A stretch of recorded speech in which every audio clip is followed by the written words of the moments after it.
সবাই ওই অপরাধ করে ফেলেছে, বাঁচার উপায়টা কি? আল্লাহ পাক বলেন বাঁচার উপায় হলো ১ নাম্বার উপায়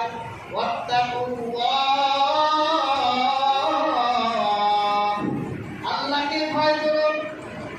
তুমি যদি সচেতন হয়ে যাও আল্লাহকে ভয় করে আর তওবা করে ফেলো,